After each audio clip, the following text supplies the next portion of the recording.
اعوذ باللہ من الشیطان الرجیم بسم اللہ الرحمن الرحیم۔ یہ محترم کبیر بٹ صاحب آج کے درس قرآن میں انشاءاللہ تعالی دوڑو اللہ کی طرف پہ بات کریں گے۔ جی محترم کبیر بٹ صاحب۔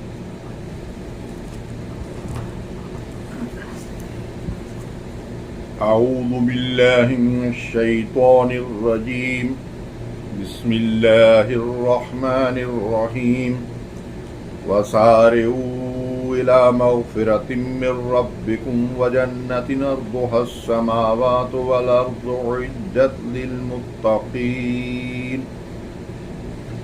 الذين ينفقون في السراء والضراء والكاظمين الغيظ والعافين عن الناس والله يحب المحسنين والذين إذا فعلوا فاحشة أو ظلموا أنفسهم ذكروا الله فاستغفروا لذنوبهم ومن يغفر الذنوب إلا الله ولم يصروا على ما فعلوا وهم يعلمون أولئك جزاؤهم مغفرة من ربهم وجنات تجري من تحتها الأنهار خالدين فيها وَنِعْمَ أَجْرُ الْعَامِلِينَ۔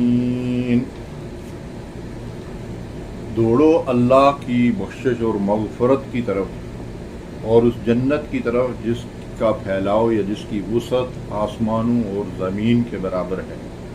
اسے اللہ نے متقین کے لیے تیار کیا ہے۔ کون ہیں یہ متقین؟ جو اللہ کی راہ میں اس کے دیے ہوئے مال میں سے خرچ کرتے ہیں، خواہ خوشحال ہوں یا تنگ دست، ہر حال میں خرچ کرتے ہیں۔ یہ وہ لوگ ہیں جو اپنے غصے کو پی جاتے ہیں، غیظ و غضب کی حالت پہ قابو پا کرتے ہیں اور لوگوں کے قصور معاف کر دینے والے ہیں۔ اللہ ان محسنین سے محبت کرتا ہے، ان کو پسند کرتا ہے۔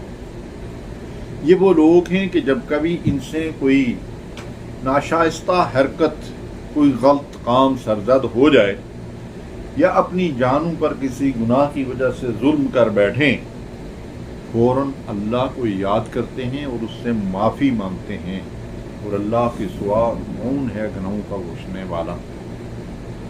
یہ اپنے کیے پر اصرار نہیں کرتے، یعنی یہ کسی برائی کے اوپر اکڑ کر جو ہے وہ قائم نہیں رہتے۔ ضد اور ہٹ درم قسم کے انسان ضدی اور ہٹ درم نہیں ہوتے۔ جان بوجھ کر یہ گناہوں پہ اصرار نہیں کرتے۔ یہ وہ لوگ ہیں جن کو جزا ملے گی، بدلہ ملے گا اللہ کی بخشش کی صورت میں اور اس جنت کی صورت میں جس کے نیچے نہریں رواں ہوں گی، اس میں وہ ہمیشہ رہیں گے۔ کتنا اچھا ہے ان کے اچھے اعمال کا بدلہ۔ رب اشرح لی صدری ویسر لی امری واحلل عقدۃ من لسانی یفقہوا قولی۔ اللهم صل علی محمد وعلی آل محمد کما صلیت علی ابراہیم وعلی آل ابراہیم انک حمید مجید۔ اللهم بارک علی محمد وعلی آل محمد کما بارکت علی ابراہیم وعلی آل ابراہیم انک حمید مجید۔ انتہائی قابل احترام بھائی وزیر، یہ آل عمران کی چند آیات آپ کے سامنے تلاوت کی گئی ہیں اور ان کا ترجمہ آپ کے سامنے رکھا ہے۔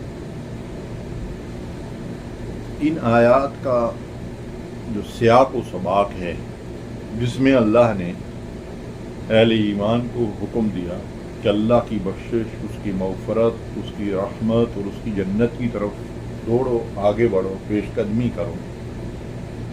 اس سے پہلے پچھلی آیت میں اللہ اور رسول کی اطاعت کا حکم دیا گیا ہے، اور اس سے پیچھے جو ہے وہ سود کا ذکر چلتا آ رہا ہے۔ تو اللہ تعالیٰ یہ فرما رہے ہیں کہ سود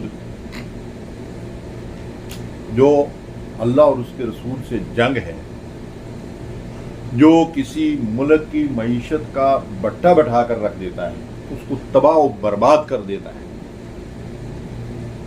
کیونکہ اللہ تعالیٰ نے سود کو جتنا بڑا گناہ قرار دیا ہے، کسی اور گناہ کے اوپر اللہ نے یہ نہیں فرمایا کہ اللہ اور اس کے رسول کے خلاف جنگ ہے، لیکن سود کو اللہ اور رسول کے خلاف جنگ قرار دیا ہے۔ اور اگر سودی معیشت کی تباہ کاریوں کا آپ انجام دیکھنا چاہتے ہیں تو اپنے ملک کو دیکھنے کہیں اور جانے کی ضرورت نہیں ہے۔ جی کون صدی سے ہم اللہ کے ساتھ وعدے کرتے آ رہے ہیں کہ ہم اللہ کے نظام کو نافذ کریں گے، اور اللہ کے نظام کو بگاڑنے والا سودی نظام معیشت اس کو ہم نے گلے سے لگا رکھا ہے۔ اور یہی وجہ ہے کہ IMF اور ورلڈ بینک اور امریکہ اور اقوام متحدہ کی غلامی کا پٹا ہمارے حکمرانوں نے ہمارے گلے میں ڈال رکھا ہے، اور اس سودی نظام نے ہمیں تباہ و برباد کر دیا ہے۔ تو اللہ تعالیٰ فرماتے ہیں کہ اس سودی نظام سے نجات حاصل کر کے اللہ اور اس کے رسول کی اطاعت کی طرف دوڑو۔ وَأَطِیعُوا اللَّهَ وَالرَّسُولَ لَعَلَّکُمْ تُرْحَمُونَ، فرمایا اطاعت کرو اللہ کی اور اس کے رسول کی تاکہ تم پر رحم کیا جائے۔ سودی نظام کے ہوتے ہوئے تم اللہ کی رحمت کے مستحق نہیں ہو، قرآن پکار کر کہہ رہا ہے۔ اگر تم اس کو چھوڑو گے اور اللہ اور رسول کے حکم کی اطاعت کرو گے تب تمہارے اوپر رحم کیا جائے گا۔ آتیوا اللہ والرسول لعلکم ترحمون۔ اب ہم دعائیں کرتے ہیں نا، رو رہے ہیں، جی قرآن خوانیاں ہو رہی ہیں، شبینے ہو رہے ہیں، رمضان میں کتنا پاکستان کے اندر کروڑوں قرآن ختم ہوتے ہیں، ہمارے حالات بہتر ہو رہے ہیں کیوں؟ دوسری طرف اللہ اور اس کے رسول کے ساتھ جنگ جاری ہے۔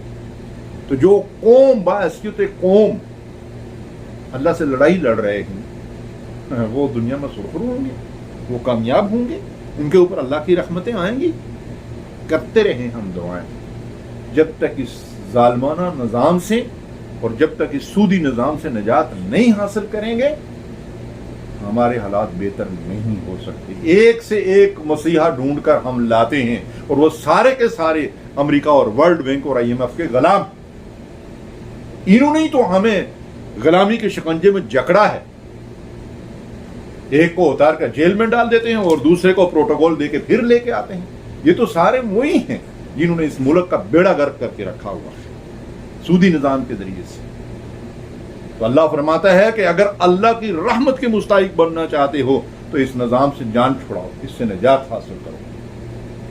اور پھر فرمایا تم تو وہ لوگ ہو اللہ اور اس کے رسول کی اطاعت کرنے والے، تمہاری منزل تو اللہ کو راضی کرنا اور اس کی جنت کو حاصل کرنا ہے، اس کی طرف دوڑو۔ وَسَارِعُوا إِلَىٰ مَغْفِرَةٍ مِّن رَّبِّكُمْ وَجَنَّةٍ عَرْضُهَا السَّمَاوَاتُ وَالْأَرْضُ۔ تم تو جنت کے متلاشی ہو، تم تو جنت کے رائی ہو، جنت تمہاری وراثت ہے۔ تمہارے باپ آدم اور حوا کو شیطان نے ورغلا کر جنت سے نکالا تھا، تو بھائی ہم جہاں سے نکل کر آئے ہیں وہ ہمارا گھر ہے نا، وہاں ہم نے واپس جانا ہے۔ تو جنت ہمارا گھر ہے، وہ ہماری دادا وراثت ہے۔ شیطان نے ایک سازش کے تحت ہمارے آبا و اجداد کو وہاں سے نکلوایا، تو اللہ نے جب ان کو زمین پر بھیجا تو کیا حکم دیا؟ یا بنی آدم لا یفتننکم الشیطان کما اخرج ابویکم من الجنہ، اے آدم کے بیٹو خبردار ایسا نہ ہو کہ جس طرح تمہارے آبا و اجداد کو شیطان نے گمراہ کر کے ان کے اوپر جو ہے وہ ان کو وسوسہ اندازی کر کے ان کو جنت سے نکال دیا تھا، کہیں یہ پھر تمہیں اس جنت سے محروم نہ کر دے یہ ابلیس اور اس کی ذریت اور اس کی اولاد۔ اس سے ہوشیار رہنا، یہ تمہارے اوپر حملہ کرے گا سامنے سے، آگے سے، پیچھے سے، دائیں سے، بائیں سے، اس سے بچ کر رہنا۔ پھر اسی شیطان کے چنگل میں پھنستے جا رہے ہیں اور پھنسے ہوئے۔ تو اللہ فرماتا ہے تم تو جنت کے رائی ہو، تم نے تو واپس اپنی اس وراثت کو حاصل کرنا ہے۔ کیسے حاصل کرنا ہے؟ اللہ اور رسول کی اطاعت کے ذریعے سے حاصل کرنا ہے، یا اللہ اور اس کے رسول کی نافرمانی اور بے وفائی سے حاصل کرنا ہے؟ بے وفائی سے کبھی کوئی اس مقام تک پہنچا ہے پہلے؟ انبیاء علیہم السلام نے اللہ سے وفا کی، انبیاء کے پیروکاروں نے اللہ سے وفا کی۔ اب ہم محمد رسول اللہ صلی اللہ علیہ وسلم کے امتی ہیں، ہم سے یہ کہا جا رہا ہے کہ اللہ سے وفا کا عہد نبھاؤ، وَسَارِعُوا إِلَىٰ مَغْفِرَةٍ مِّن رَّبِّكُمْ، بخشش کی طرف، مغفرت کی طرف، جنت کی طرف دوڑو۔ میرے بھائیو، دوڑنے کا مطلب کیا ہے؟ اٹھ کر یہاں سے باہر نکل کے دوڑنا شروع کر دیں، کہیں جنت سامنے نظر آ رہی ہے؟ جنت کی طرف جانے والے راستے اور جتنے کام ہیں پیش قدمی کرو، آگے بڑھو ان کاموں کے کرنے کے لیے، ان کے حصول کے لیے۔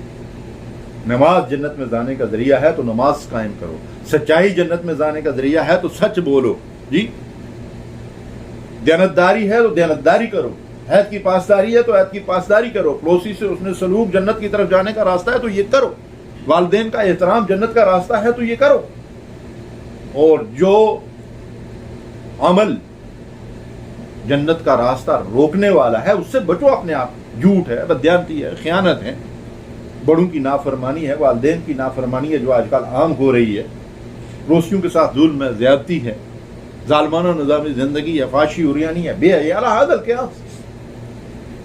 جو راستے، جو ذریعے، جو طریقے، جو کام جنت کے راستے میں اور جنت کے حصول میں اور اللہ کی بخشش کے حصول کے راستے میں رکاوٹیں، ان سے ہٹ جاؤ۔ جنت کا راستہ اللہ اور رسول کی اطاعت کا راستہ ہے، اور فرمایا کہ دوڑو اس کی طرف، اور یہ بات قرآن مجید میں جا بجا کہی گئی ہے۔ فرمایا فاستبقوا الخیرات، نیکی کے ذریعے سے جنت ملے گی نا، تو فرمایا نیکیوں کے حصول میں سبقت کرو، ایک دوسرے سے آگے بڑھنے کی کوشش کرو۔ ہم نے کمپٹیشن لگایا ہوا ہے پڑوسی اور رشتہ دار کے ساتھ پلاٹ بنانے کا، گاڑی اس سے بہتر لینے کا، بچوں کو اس سے بہتر تعلیم دلوانے کا، اور پتہ نہیں کیا کیا۔ اللہ تعالیٰ فرماتا ہے کمپٹیشن کرنا ہے تو جنت کے حصول کے لیے کرو، اللہ کی بخشش اور مغفرت کے لیے کرو، فاستبقوا الخیرات، نیکیوں کے حصول میں ایک دوسرے سے آگے بڑھنے کی کوشش کرو۔ رسول کریم صلی اللہ علیہ وسلم نے فرمایا کہ نیکی کے معاملے میں اپنے سے آگے والے کو دیکھو، کون دنیا دینداری میں، کون آخرت کے حصول میں، کون اللہ کی رضا میں مجھ سے آگے نکل گیا۔ سیدنا عمر فاروق رضی اللہ تعالی عنہ کس سے آگے بڑھنے کی کوشش کرتے تھے؟ ابو بکر رضی اللہ تعالیٰ عنہ سے آگے بڑھنے کی کوشش کرتے تھے، جی۔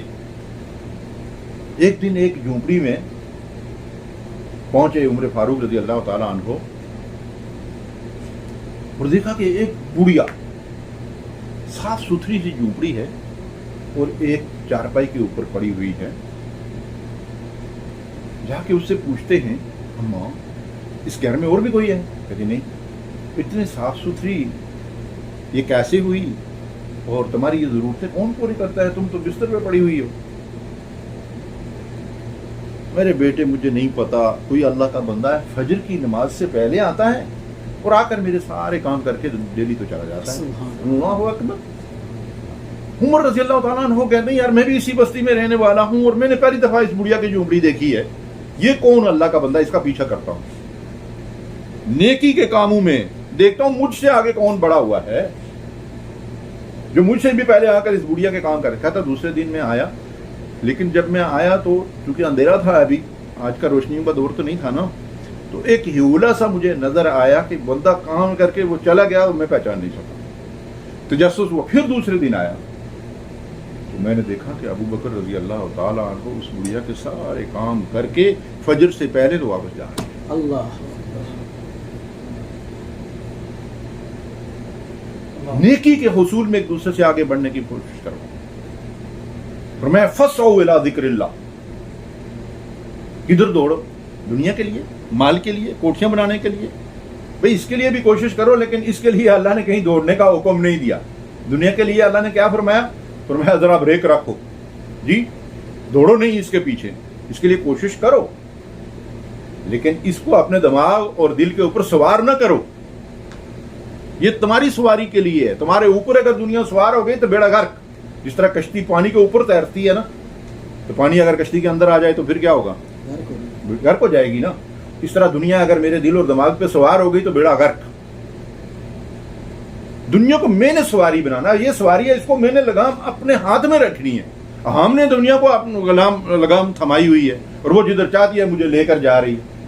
خواہشات ہی پوری نہیں ہوتی ہیں، لوازمات زندگی ہی پورے نہیں ہو رہی ہیں۔ تو اللہ تعالیٰ کیا فرماتے ہیں جی؟ فرمایا وَسَارِعُوا إِلَىٰ مَغْفِرَةٍ مِّن رَبِّكُمْ وَجَنَّةٍ عَرْضُهَا السَّمَاوَاتُ وَالْأَرْضُ۔ کون سی جنت کی طرف دوڑنے کی بات ہو رہی ہے؟ وہ جنت جس کی وسعت آسمانوں اور زمین سے بڑھ کر ہے۔ نبی صلی اللہ علیہ وسلم نے فرمایا، یہ ایمان کی بات ہے نا، کہ ایمان ہمارا پختہ ہو، یقین ہو اس بات پہ، ایک کوڑا رکھنے کی جگہ جنت میں، ایک کوڑا رکھنے کی جگہ کتنا ہوگا؟ اتنا ہوتا ہے نا کوڑا، دنیا و مافیہا سے بہتر ہے، دنیا و مافیہا سے بہتر ہے۔ یہ دنیا ہے کیا، اس کی حیثیت کیا ہے؟ نبی صلی اللہ علیہ وسلم نے فرمایا اگر اس دنیا کی قدر و قیمت مچھر کے پر کے برابر ہوتی تو اللہ کسی کافر کو روزی نہ دیتا، لیکن اللہ نے دنیا کی زیب و زینت یا دنیا کے حلال رزق کے حصول سے منع نہیں کیا ہے، البتہ اس کے پیچھے لگ کر دوڑنے اور لالچی بننے سے منع کیا ہے۔ لالچی بننا ہے تو جنت کا لالچ کرو، اللہ کی مغفرت کے لالچی بن جاؤ، اللہ کی بخشش کے پیچھے دوڑو۔ تو اللہ تعالیٰ نے جس جنت کی طرف دوڑنے کا حکم دیا ہے ہم کتنا دوڑتے ہیں؟ اور صحابہ کرام کے سامنے جب یہ مواقع آتے تھے اللہ کی رضا اور جنت کی طرف دوڑنے کے تو وہ کیسے دوڑتے تھے؟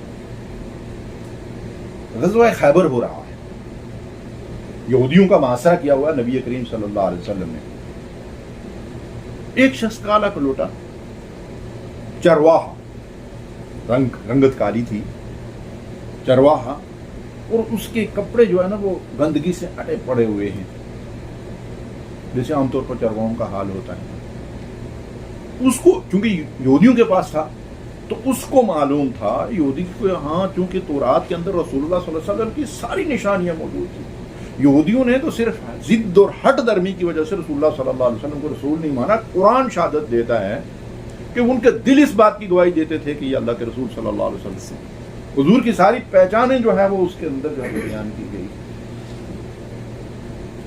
تو اس نے سن رکھا تھا اپنے بڑوں سے کہ آخری پیغمبر جو آئے گا وہ کھجوروں کی سرزمین سے مدینہ کی طرف اشارہ۔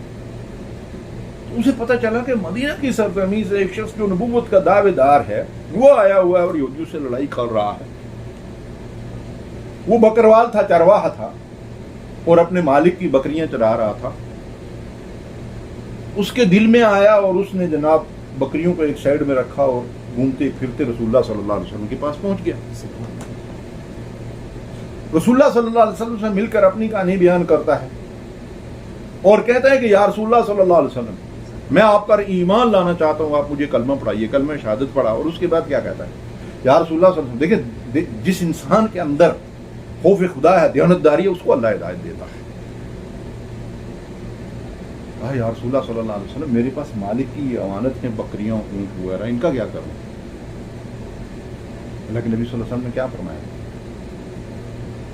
تم ان کو ہانک کر اس طرف کر دو، یہ خود اپنے مالک کے پاس پہنچ جائیں گی۔ جس رب نے تجھے ہدایت کے لیے یہاں بھیجا ہے وہ رب ان کو گھر پہنچا دے گا، ان کی بھی حفاظت کرے گا، تمہاری بھی حفاظت کرے گا۔ یہ کام کر کے وہ واپس آئے۔ یا رسول اللہ صلی اللہ علیہ وسلم یہ جو لڑائی ہو رہی ہے اس میں اگر میرے جیسا بندہ مارا جائے گا تو اس کو کیا ملے گا؟ اللہ کے رسول صلی اللہ علیہ وسلم کیا فرماتے؟ جنت۔ اللہ کے نبی صلی اللہ علیہ وسلم میری حالت نہیں دیکھتے، رنگت کالی اور یہ کپڑے جو ہے بدبو مجھ سے آ رہی ہے، جنت میں میرے جیسے لوگ جائیں گے؟ مکالمہ کرتا اللہ کے نبی صلی اللہ علیہ وسلم سے، جنت کا متلاشی بن گیا، ابھی ایمان لایا، نہ نماز پڑھی ہے نہ روزہ رکھا ہے۔ یا رسول اللہ صلی اللہ علیہ وسلم اس حال میں بھی جنت ملے گی؟ اللہ کے رسول صلی اللہ علیہ وسلم نے فرمایا ہاں جنت ملے گی، نہ تیری وہاں رنگت کالی ہوگی اور نہ یہ غلاظت تیرے اوپر ہوگی، تجھے صاف ستھرا کر کے اللہ تبارک و تعالیٰ حسن و جمال کے ساتھ جنت میں داخل کرے گا، اللہ پورے عین سے تیری شادی کروائے گا، جنت کی نعمتیں تیرا انتظار کر رہی ہیں۔ مارکہ غارزار کے اندر کود پڑا اور اس کو اللہ تبارک و تعالیٰ نے شہادت کا مرتبہ دیا۔ سبحان اللہ۔ اللہ کے نبی صلی اللہ علیہ وسلم شہداء کی لاشوں کے قریب سے گزر رہے تھے۔ جلوہ فاران میں مولانا عنایت اللہ سبحانی صاحب نے یہ واقعہ لکھا ہوا ہے۔ جب اس کی میت کے قریب سے رسول اللہ صلی اللہ علیہ وسلم گزرے تو اللہ کے رسول صلی اللہ علیہ وسلم نے اپنا رخ دوسری طرف پھیر دیا۔ کسی کے ذہن میں خیال آیا ہوگا کہ شاید اس کی گندگی وغیرہ کی وجہ جو اس کے جسم کے ساتھ لگی تھی اس کی وجہ سے، لیکن مسئلہ وہ نہیں تھا۔ مجھے یا رسول اللہ صلی اللہ علیہ وسلم آپ اس کے پاس گئے تو رخ آپ نے پھیر دیا، باقی شہداء کو آپ ایک ایک کو قریب سے دیکھ رہے تھے، کیا فرمایا اللہ کے رسول صلی اللہ علیہ وسلم؟ جنت کی حوریں اس کو غسل دے رہی تھی، اس لیے ان کی وجہ سے میں نے اپنا رخ دوسری طرف۔ سبحان اللہ۔ یہ تھی جنت کے متلاشی، یہ تھے اللہ کی بخشش اور مغفرت کی طرف دوڑنے والے۔ ہمارا حال کیا ہے؟ دنیا کی طرف دوڑ لگائی ہوئی ہے. تو اللہ فرماتا ہے کہ دوڑو اللہ کی بخشش اور اس کی رحمت اور اس کی مغفرت اور جنت کی طرف. وہ جنت کیا ہے؟ وَلَكُمْ فِيهَا مَا تَشْتَهِي أَنفُسُكُمْ وَلَكُمْ فِيهَا مَا تَدَّعُونَ نُزُلًا مِّنْ غَفُورٍ رَّحِيمٍ. اس جنت میں جو تمہاری خواہش ہوگی وہ پوری کر دی جائے گی. ہوٹل میں جاتے ہو نا, اتنا بڑا 5 سٹار 7 سٹار پتہ نہیں کیا کیا ہو, آرڈر دو گے اس کے مطابق چیز بنے گی, تیار ہوگی, آپ کے سامنے آئے گی, پھر بھی پتہ نہیں آپ کو پسند آئے گی یا نہیں آئے گی. جی بیٹھو انتظار کرو.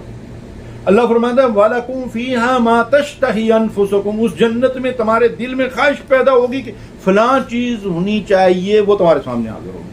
سبحان اللہ. آرڈر نہیں دینا پڑے گا فرشتے کو جا بنا کر لے کے آؤ, دل میں خیال پیدا ہوگا, اللہ تعالیٰ سامنے حاضر کر دے گا. ارے یہ جنت ہے. اس جنت کے حصول کے لیے جن لوگوں نے اللہ سے جانوں اور مالوں کا سودا کیا ہوا وہ اصلی مومن. ایمان تو ہے ہی یہ کہ یہ اللہ کے ساتھ تجارت ہے, جان اور مال کا سودا. جب اللہ جان مانگے حاضر, جب وقت مانگے حاضر, جب مال مانگے حاضر.